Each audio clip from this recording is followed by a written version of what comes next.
Namaste. Namaste. Good morning, Alora. Good morning. Good morning. Rasa. Rasa. Good morning, friends. Welcome. This is day 3 of Conversations with the Goddess. We took a couple of days off. We took a couple of days for ourselves. Our feminine was feeling very much in need of rest and rejuvenation. And so just a great message to begin this conversation with is how important it is really to just honor our feelings, to honor our bodies, to honor our health.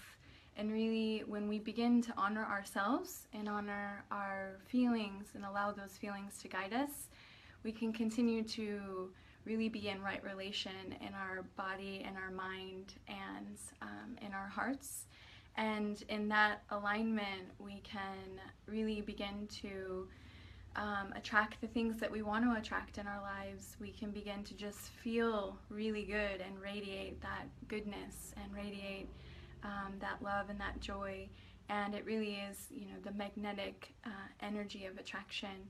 So we took 2 days off to really just honor, rest, and be in the flow and live in the flow state. And so that is how we're introing this, and Alora would like to share some things about being in the body. Well, really what I'm interested in doing is, we said we were going to talk for 7 days about the descent.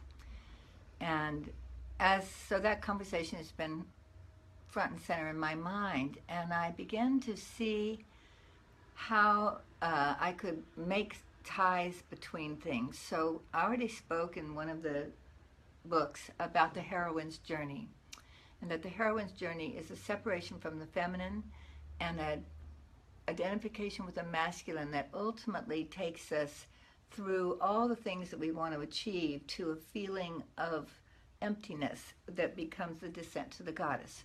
And that when you come out of the descent to the goddess, you're coming into an urgent yearning to reconnect with the feminine, right? So we know that there is that map that's out there in the world. Thank you, Maureen Murdoch, for what we call the heroine's journey, which isn't just happening for women, it's happening for men as well, it's happening for our country, it's happening for our planet. So it's happening at every level, within families, all through the systems. So that's the heroine's journey. And then we see in Inanna's story, we see her going through the same experience, coming into her feminine power as a queen, going out and making allies with the god of wisdom, having a glorious love affair with Dumuzi, birthing children, and attaining the highest power in the land, and feeling empty enough that she has to put it all at stake to go and find out what she doesn't know she doesn't know. So that's the descent of Inanna. Well, as I looked at what is happening in our relationships, since relationship is the area that I have studied the most in my life, basically I have been focused on the romantic relationship and relationships in general since 1990, so however many years that is, 26 years. And actually long before that, because I created my relationship with my husband in 1980 from a consciousness. So for 36 years, relationship has been my field. And what I saw and see is that the thing we are missing in our lives, the most of all, is the embodied self. The split between spirit and sex has reverberated so hugely that it has really caused this over-identification with the masculine, devaluing of the feminine, an experience that causes you to get more in your logic mind, less in your creative self, that has you be getting up in the morning, going into adrenaline to figure out what you need to do in this day to make the money, to have more of the stuff, because we think it's about power and control and acquisition. So the journey that's going on at every level is a journey of the misidentification of value with external fame, external, uh, what do you call these things? You know, like achievements, achievements, ambition. and stuff, literally things, Right. cars, clothes. And so it's like an insatiable appetite. That you So just that continue to- experience is the thing that's causing the descent, and where we are. Remember, I talked about the redreaming the world, that the Ashwars say, in order to have a new behavior in society, you have to change the dream of the society. So Absolutely. right now, the whole dream, and this isn't making men wrong, because I also mentioned that women's appetites for stuff is driving most of the consumption. Men aren't filling Macy's with 5 floors of stuff. They got this one department. But we've got 5 floors of housing and dishes and, you know, So she's pointing out that being in touch with our dreams allows us to find that inner fulfillment. And when we're not listening to the call of the goddess, our inner feminine creative voice that's asking us to create and to make love in all these forms, that we're seeking that fulfillment outside of ourselves through the consumption of goods, sexuality, substances, and things like of that nature. And the point I'm making today is that it's we're going away from the body. We're rejecting the body. The body and the feminine are tied like glue. So you can't reject the feminine without rejecting the body, because the body wants to feel and wants to be alive in the glory of existence. And so in order to do all this stuff with your mind, you've got to suppress that body. So Yeah. I realized today that one of the things that I would like to encourage to have happen from anybody watching this is to start taking breaks in your day and do things that get you into your body in a new way, in a fluid way, in a creature way. So you don't have to go work out, and you don't have to go, you can do all those things, bless you, do them. But all I'm saying is stand up for a moment. So I'm going to stand up for a second. So we're going to share a couple of different things, and be patient with us as we No, move it's okay. the camera This around is a little plenty. bit. This is fine. Okay. I don't care what else they see. What I want to do is talk about the core of your body. I want to talk about getting into the core of your body. This is where our body began. It began in someone's belly. This is the place that we need. We can lose our arms and legs and eyes and ears. We cannot lose our belly. And it's the place where we're spending the least time and having the most judgment. Is all about the belly. Everything they're selling with weight loss today is all about getting rid of belly fat. I know, I still keep trying. But really, what I'm inviting us to do is to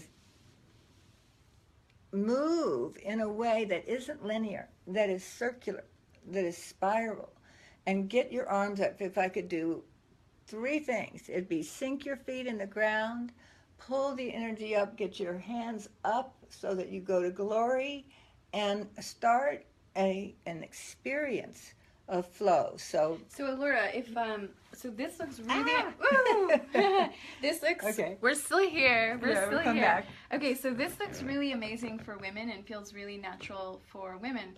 I know that there are some men tuning in. Hello to everyone who's joining us live for this conversation with the goddess, talking about relationships, intimacy, descent, really just supporting us overall and feeling embodied in love. And so right now, if you're just tuning in, I'm here with Allura, and she's showing us how to be in our body. So this looks really amazing for a woman. How can a man be more in his body based on what you just shared? The exact same thing. The More than exact ever. same More than thing. ever, because men are always making linear moves. They aren't even encouraged. Women have at least, you see this and you think, oh, that's So feminine. you're saying the woman has more, like naturally we're more Fluid and more flowery fluid. with our hands. So with the man, almost like the Tai Chi is kind of what you're saying, like to tap into that inner breath that allows for your hands to move, and Tai Chi may be a good reference for that. I saw a YouTube that had like 9 million views of some man in some foreign country totally belly dancing, but he just had on regular clothes, but he was doing it. Does anyone out there belly dance?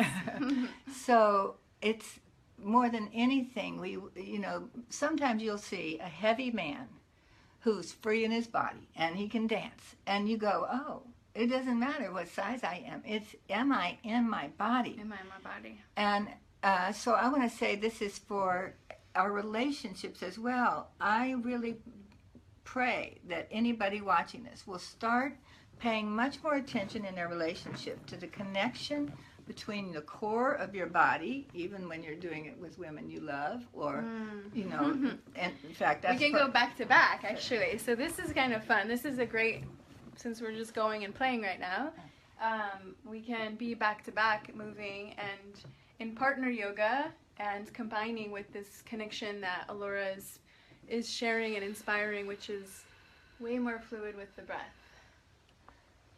So the feminine is going to not know and go. The masculine wants to know where it's going, so it'll tell you, do this, do that, do this next thing. And I recognize that that's how you get to where you want to go when you think you know where you want to go. You know, you can't get to New York if you don't know the map, right? But so that actually maybe feels New York really isn't good. really where you want to go. You know, like, Maybe New York's so not where you sometimes, sometimes let yourself be free of knowing and go into flowing with another human being. And you do not need to do it with somebody that you're romantically involved with. Exactly. You can do it with your office mates. What if every 15 minutes, 15 minutes every 2 hours, the office got up For breath and did movement and movement. flow? It would stunning. The results Yeah. would be amazing. And children right? also. Children. This is totally. good for children. So, you know, implementing partner yoga is becoming more popular, and this is really a more fluid form where there is no really clear guidance. And even in the partner yoga, that's more of the tantra partner yoga, which is which is my passion and what I share.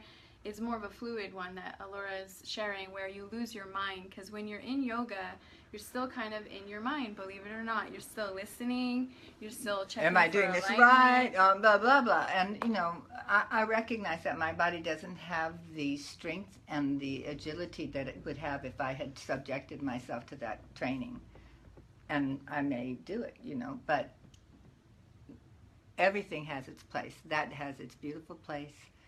And to just kind of tie this up, it's that when we recognize that the descent is about getting back into our bodies. We used to be in our bodies, and somewhere along the line we developed self-consciousness, and the self-consciousness, see, even a child doesn't have self-consciousness for a while. It begins to suffer when it has self-consciousness and questions the value of itself. And then we get the ego starting to give us survival mechanisms and strategies, and our personality unfolds, and we are often in our heads more and more and more as we, quote, mature. So what I'm saying is, when we look at what is the descent for America is to get back into its bodies. Look at the health crisis we're going through. Because and it's really to say shift actually from the mind into the heart. We're shifting from the mind into the heart. Being in the body is to make that shift in consciousness. You will be naturally in your body. And when you bring the shift down even more into the underworld, into the root chakra, into the first and second chakras, which are also spiritual and are the feminine aspects of spirituality, we get in touch and activate and open those centers of sexuality and creativity. Hallelujah. Hallelujah. Okay. So I guess that's good. Should we call that good? Should we call that good? What do you guys say? I just don't want to talk to them for so long they can't keep listening. That's true. So one thing I'll share about being in the body to change your life and change your world in a really simple way is, how do you begin your day? How do you begin your day? How do you begin your day in your body? And you can first just begin your day in your body. When you wake up, open into that gentleness, open into the breath, open into this place of wonder and curiosity and exploration. Simply by taking the breath. So many times, I will tell you, for about 20 some years, I was very aware that every morning I would wake up and feel like I had woken up into a prison, that I was encaged, and that I was in a cage that I had built for myself through my mind. And I would wake up in these thought processes and schedules and planning, and there's aspects of that that are the masculine nature, which we all have, and are very important for us to be in balance with our masculine and feminine nature, and are very useful to us to bring things into form. That is the power of the masculine, is bringing things into form. So that's wonderful that we are planning and organizing and structuring our lives. But when we wake up into that energy, many times it's not even the masculine energy, it's actually the overly functioning masculine energy that really has the overlays of the ego on it. And what are the overlays of the ego? Of control, that say, I want to control. I want to control because the unknown is scary to me and it's uncertain. And so the overlays of the ego with the conditioning, with the feedbacks happening from the different belief systems that are pumping into that mind, into that mental experience, then have us waking up into this place of, what do I have to do today? How am I going to organize my life? Like, it's just planning, organizing. And I'll tell you what, it absolutely, completely makes the feminine, our feminine nature, crazy. It makes her feel denied, rejected, suppressed, just. So the breath, waking up in the morning with the breath will begin to open the portal to access the feminine energy within ourselves, to drop from the mind into the heart, dropping into the body, as Allura is saying. Connecting with that body is part of our journey of evolution and shifting in consciousness. So may your body be blessed. Okay, we'll call that good. So much